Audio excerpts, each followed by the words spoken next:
Yuk. Assalamualaikum warahmatullahi wabarakatuh.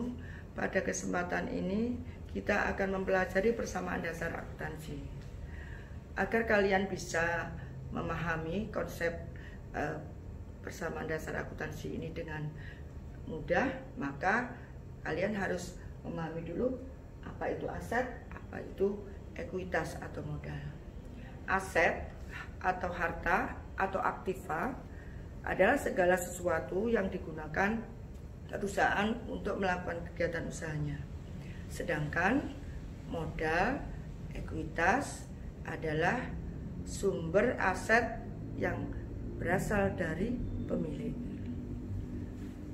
Konsep dasar persamaan akuntansi adalah aset sama dengan ekuitas. Kemudian pada konsep persamaan ini berkembang menjadi aset sama dengan kewajiban ditambah ekuitas. Mengapa? Karena kewajiban di sini muncul karena adanya tambahan modal dari pihak ketiga, yang mana perusahaan memiliki kewajiban untuk mengembalikan apabila sudah jatuh tempo. Pada tahap awal pencatatan akuntansi, hal pertama yang harus dipahami adalah pengelompokan akun. Pengelompokan akun ini ada 3, yaitu aktiva. Aktiva adalah sumber daya ekonomi yang akan memberikan manfaat kepada perusahaan di masa depan. Ini contohnya kas, piutang usaha, wesel tagih, beban-beban dibayar di muka, tanah, gedung, bangunan, dan peralatan atau perkakas atau mungkin perabotan. Kemudian yang kedua, liabilitas atau kewajiban. Ini adalah kewajiban yang merupakan utang perusahaan kepada pihak lain akibat transaksi yang terjadi di masa lampau. Dalam kewajiban ini ada kewajiban lancar dan ada kewajiban jangka panjang. Kewajiban lancar itu harus selesai atau harus lunas dalam kurang dari 1 tahun. Jika lebih dari 1 tahun, maka termasuk kewajiban jangka panjang atau utang jangka panjang. Ekuitas pemilik. Ekuitas merupakan hak pemilik perusahaan atas kekayaan atau aset perusahaan. Jadi, yang berkaitan dengan ekuitas ini nanti adalah pendapatan, beban, dan prive. Apa prive itu? Prive adalah pengambilan dari perusahaan untuk kepentingan pribadi. Sedangkan pendapatan adalah segala sesuatu yang dihasilkan akibat perusahaan memberikan jasa. Kemudian yang beban adalah bentuk semua pengeluaran dalam menghasilkan pendapatan. Sebagai informasi, berapapun jumlah transaksi yang dilakukan selalu terjadi persamaan, yaitu aset di satu pihak akan selalu sama dengan kewajiban dan ekuitas pemilik. Untuk analisis transaksi dan pencatatan dalam persamaan akuntansi. Yang pertama adalah pencatatan penyetoran modal oleh pemilik. Misalnya, disetor uang pribadi ke kas perusahaan, maka harta berupa kas perusahaan bertambah dan modal perusahaan juga bertambah. Yang kedua, pencatatan pembelian perlengkapan secara kredit. Apabila perusahaan tidak cukup uang untuk membeli secara tunai, maka bisa dilakukan secara kredit. Analisisnya adalah perlengkapannya bertambah, kemudian utangnya bertambah. Yang ketiga, pencatatan pembayaran sewa. Pembayaran sewa ini ada 2, bisa dicatat sebagai beban, bisa dicatat sebagai harta. Kalau dicatat sebagai beban, maka beban bertambah yang berdampak pada modalnya berkurang. Tetapi kalau dicatat sebagai sewa, sebagai harta, sewa dibayar di muka, maka bertambah kasnya yang berkurang. Yang keempat, pencatatan pendapatan usaha secara kredit. Ini contohnya apabila perusahaan sudah melakukan pekerjaan tetapi belum menerima hasilnya, maka analisanya adalah piutang bertambah, modal bertambah. Mengapa modalnya bertambah? Karena ada pendapatan. Yang berikutnya, pencatatan pembelian peralatan secara tunai. Jika pembelian peralatan secara tunai, maka dampaknya harta berupa peralatan bertambah dan harta di sisi yang lain berkurang, yaitu berupa kas. Yang berikutnya, pencatatan pembayaran gaji, yaitu harta berupa kas berkurang, modalnya juga berkurang. Mengapa modal berkurang? Karena beban gaji langsung akan menguranginya. Bebannya bertambah, modalnya berkurang. Yang berikutnya, pencatatan pembayaran utang. Pencatatan pembayaran utang adalah kasnya berkurang, utangnya juga berkurang. Yang berikutnya, pencatatan penerimaan pendapatan per kas. Pencatatan penerimaan pendapatan per kas, analisisnya adalah harta berupa kas bertambah, modal bertambah. Modal bertambah karena ada penambahan pendapatan. Yang berikutnya, pencatatan pembelian perlengkapan secara kredit. Jika pembelian perlengkapan secara kredit, maka dampaknya adalah harta berupa perlengkapan bertambah, utang bertambah. Pencatatan pelunasan piutang. Kasnya bertambah, piutangnya berkurang. Mengapa piutangnya berkurang? Karena sudah dibayar atau sudah dilunasi. Pencatatan ambilan prive oleh pemilik. Ingat bahwa prive ini akan berpengaruh langsung ke modal. Sekalipun perusahaan milik pribadi, sesuai dengan konsep kesatuan usaha, maka harus dipisah.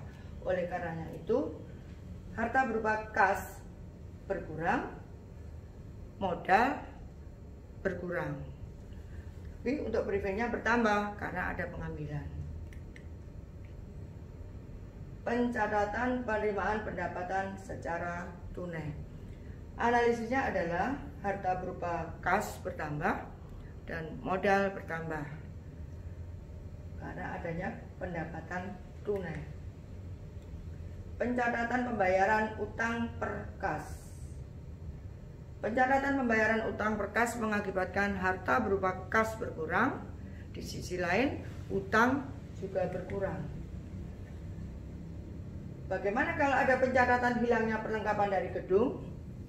Maka ini merupakan transaksi internal. Otomatis di sini kita harus menghitung berapa selisihnya. Karena pencatatan hilang ini mengakibatkan satu kerugian, maka akan dipandang sebagai beban oleh perusahaan. Maka di sini analisnya adalah perlengkapannya berkurang akibat kehilangan, otomatis akan berpengaruh ke modal sejumlah kehilangan dengan penjelasan beban perlengkapan atau beban kehilangan perlengkapan. Pencatatan perlengkapan pada akhir tahun. Ini maksudnya kita bisa menghitung berapa persediaan awal, kemudian kita cek di gudang berapa terakhirnya, baru kita bisa menemukan angka atau jumlah berapa yang sudah menjadi beban perusahaan atas pemakaian perlengkapan. Contoh soal. Perhatikan anak-anak, ini ada beberapa soal melengkapi apa yang sudah saya jelaskan tadi. Yang pertama, untuk transaksi Juni tanggal 1, pemilik usaha yang bernama Wisnu menyerahkan uang tunai 7 juta sebagai modal awal. Nah, untuk persamaan ini setelah kalian baca soalnya dianalisis. Nah, di sini ada beberapa akun dari kelompok harta, kas, piutang, perlengkapan, peralatan. Kemudian sisi kanan ada utang, ada modal atau ekuitas. Nah, kalau melihat penyelesaiannya seperti ini, maka transaksi tanggal 1 adalah disetor uang kas ke perusahaan untuk memulai modal usaha sebesar 7 juta rupiah. Maka analisa atas penyetoran uang kas tersebut ke perusahaan menimbulkan harta berupa kas bertambah 7 juta rupiah. Kemudian modal perusahaan bertambah pula 7 juta rupiah. Jangan lupa diberi keterangan yang berkaitan modal, yaitu modal awal. Kemudian transaksi tanggal 2 Juni ya, kita lihat kasnya berkurang, ada peralatannya bertambah, tapi utangnya juga bertambah. Maka transaksi ini adalah pembelian peralatan sebesar 1.500.000 dengan dibayar tunai 1 juta sehingga menimbulkan harta kas berkurang, dan sisanya dibayar kemudian, utangnya menjadi bertambah. Kita jumlahkan untuk kontrol apakah harta sudah seimbang dengan utang dan modal. Kita lanjut tanggal 4. Kasnya berkurang 200, perlengkapannya bertambah 200. Ini transaksinya adalah dibeli perlengkapan secara tunai 200.000 rupiah. Maka analisanya harta berupa perlengkapan bertambah, harta berupa kas berkurang dengan jumlah sama 200.000 rupiah.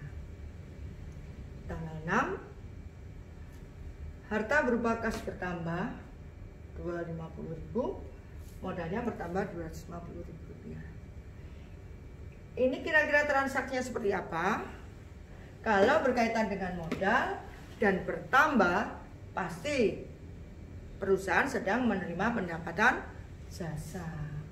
Maka akibat dari penerimaan pendapatan jasa, maka kas perusahaan bertambah 250.000, kemudian modal bertambah 250.000. Mungkin ada yang bertanya, mengapa kok masuk ke modal? Karena setiap penghasilan yang mengakibatkan bertambahnya suatu modal, maka masuk ke kelompok modal dengan keterangan, jangan lupa, pendapatan jasa. Jadi modalnya bertambah 250. Kita cek lagi dari masing-masing jumlah akun ini, kasnya, perlengkapan, peralatan, apakah sudah seimbang dengan jumlah utang dan modal. Kalau sudah seimbang, kita lanjut tanggal 9. Tanggal 9, kalau melihat dari jumlah yang ada di kas dan utang, kasnya berkurang, utangnya juga berkurang. Maka ini ada pembayaran utang sebesar 100.000 rupiah. Dibayar berarti harta berupa kas berkurang, utang juga berkurang dengan jumlah yang sama. Jadi kalau menjumlahkan, hati-hati, jangan sampai kasnya saja tetapi sisi kanan tidak pengaruh, nanti akan timpang. Perhatikan ya, tanggal 10. tanggal 10 ini ada penambahan piutang 400.000, tetapi modalnya juga bertambah. Kira-kira apa transaksinya? Betul, transaksinya adalah menyerahkan pekerjaan tetapi belum diterima uangnya, masih nanti. Untuk itu, maka karena pekerjaan sudah diselesaikan, modalnya menjadi bertambah. Kenapa bertambah? Karena adanya pendapatan. Ini 400.000. Lalu bagaimana dengan yang belum diterima itu? Maka akan menimbulkan tagihan. Dalam hal ini adalah piutang bertambah 400.000. Yang terakhir tanggal 12 yaitu berkenaan dengan kas berkurang dan modal juga berkurang. Ini transaksinya adalah transaksi yang berdampak langsung dengan pengurangan modal. Contohnya di sini adalah kas, ya, sejumlah uang berupa uang kas dipakai membayar listrik, maka modal berkurang 125.000, harta berupa kas juga berkurang 125.000. Keterangannya beban listrik karena dipakai membayar beban listrik. Mari sebelum kalian selesai, maka dicek dulu jumlahnya, kasnya berapa. 5825, piutangnya 400.000, perlengkapan 200.000, peralatan 1.500. Jumlahnya berapa anak-anak? Betul, 7.925.000. Yang kanan kita cek, utangnya 400.000, modalnya 7.525.000. Berarti seimbang, sama. Dari sini ya, kalian harus jumlah ini harus ditutup ya, biar tidak ditambah dengan jumlah baru ya. Ditutup dengan cara garis lurus 2 kali. Ini namanya garis penutup. Bagaimana anak-anak? Ada pertanyaan? Baik, jadi kesimpulannya adalah setiap transaksi dalam perusahaan dagang, perusahaan jasa akan berakibat minimal 2 akun. Ya. Apakah ada yang 3 akun? Ada. Tadi pada saat membeli peralatan, yang berpengaruh adalah 3 akun: kas, peralatan, dan utang. Yang berpengaruh dengan 2 akun, kas dengan modal. Apakah harta dengan harta bisa? Bisa. Contohnya yang mana? Yaitu harta berupa kas, kemudian perlengkapan. Ya, jadi satu sisi berkurang, di satu sisi bertambah. Ya. Sekali lagi saya ingatkan, untuk keterangan ini jangan lupa dituliskan keterangannya: modal awal, pendapatan, beban, atau mungkin ada privé. Intinya segala sesuatu yang berkaitan dengan modal harus diperjelas, karena fungsinya nanti untuk memudahkan kalian dalam menghitung laporan keuangan, ada laba rugi, perubahan modal, dan neraca. Saya kira sampai di sini pertemuan kita kali ini. Saya akhiri dengan Assalamualaikum warahmatullahi wabarakatuh.